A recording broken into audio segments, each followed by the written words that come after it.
Hey everyone on the internet, this is Chris McKee with Alamo Music Center in San Antonio, Texas, and you can find us online at alamomusic.com. Today I want to show you two guitars that I think are very compelling options, really something that people typically look at and then kind of an alternative for you to look at if you are shopping electric guitars kind of in this price range. So I'm talking about around the $500 mark for something like this, which is an Epiphone Les Paul. Now, if you are at all familiar with guitars, you probably don't need too much introduction to the Les Paul.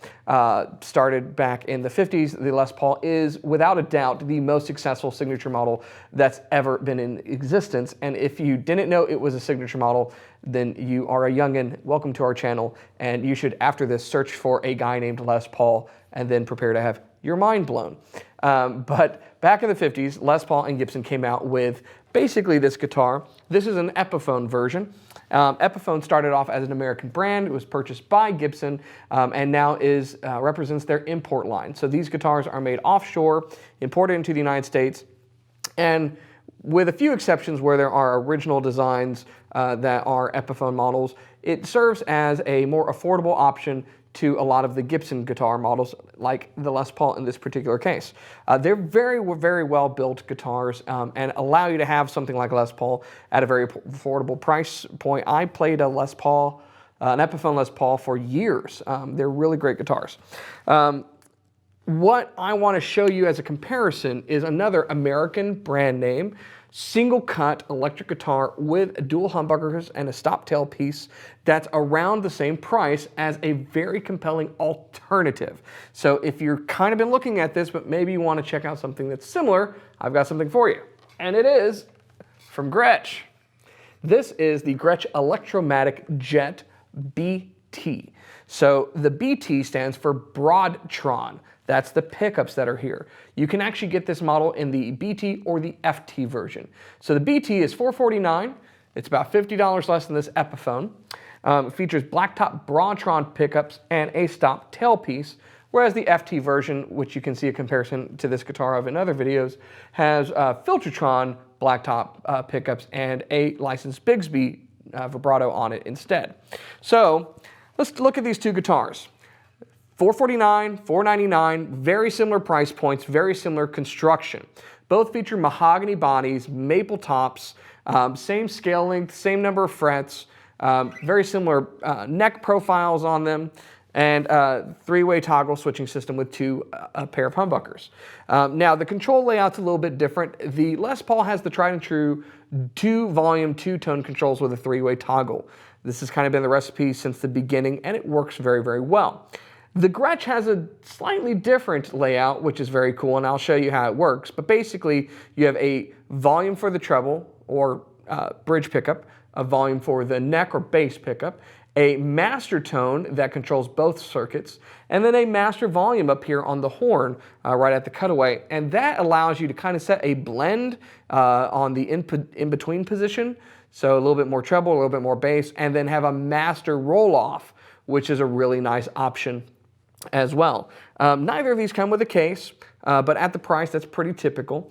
Some features on the Epiphone. The pickups are not US made. It says they're US designed, but they're basically wax potted Gibson style humbucking pickups with enamel wire.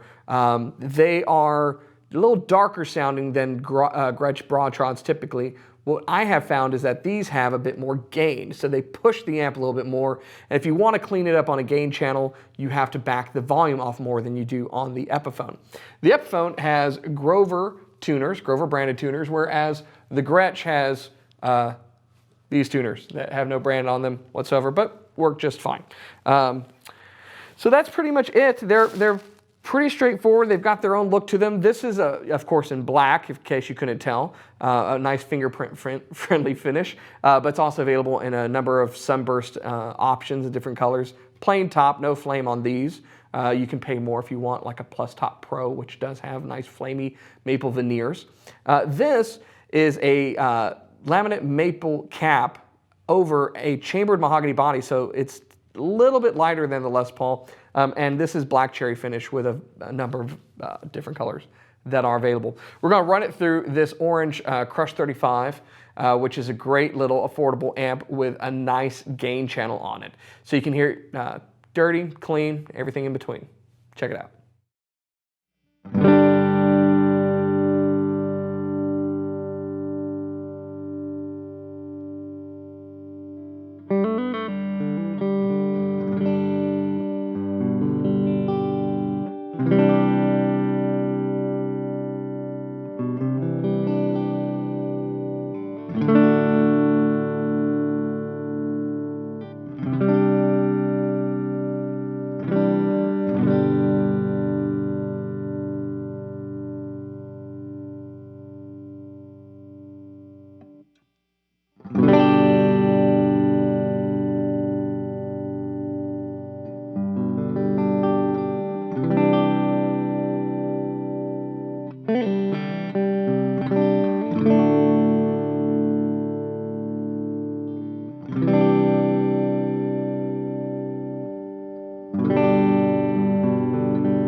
So there you have it. If you are looking to rock out with a single cut, solid body, set neck electric guitar with dual humbucking pickups for around $500, these are great options. The Epiphone Les Paul is tried and true. It's been around for a long time. The Gretsch Jet has been used for decades and decades and decades, and the Electromatic option, which is available now, brings it into a price point that we can all love and most of us can afford, with some unique aspects to it, unique tonality, unique control options compared to what you typically get with a Les Paul. So which one floats your boat? Which one should you go with? Well, hopefully this video allowed you to hear some of the distinct tonal differences. Here's what I can tell you in case you couldn't hear some of the differences through your iPhone laying in bed watching this YouTube video. The Epiphone is darker sounding. I like that on the bridge pickup. It's got a lot of crunch and bite to it, but on the neck pickup, it can get a little muddy depending upon how you have your amp set up. And so there's some nuance that you have to play with in order to get enough articulation when you're in the neck pickup position on this versus the bridge, which will give you plenty of bark and bite. The Gretsch, on the other hand, while it is still humbuckers, it has more high end right out of the gate than the Epiphone does. It's not as warm, and there's kind of a quackiness to it depending upon how you have the setup, and it drives the amp more with these blacktop pickups. So you have to keep that in mind based upon how you set your gain staging. We set it for the same on both guitars so that you could hear that. They both feel great, they both look great, and there's nothing to be complained about with the fit and finish on either. So fantastic guitars, $50 less. What say you? Comment below, tell us what you think. If you enjoyed this video, please make sure to subscribe, turn on your notifications, buy a t-shirt, come back for more. I'll see you next time. Hey, thanks so much for watching our videos. If you enjoy what we're putting out, help support this channel by going down below and purchasing one of the t-shirts we've made for you. Rock your support for one of the oldest music stores in Texas and the country, and your love of guitar. Just purchase below, help support our videos, and go to our website, alamomusic.com, for more goodies that you can get. Thanks.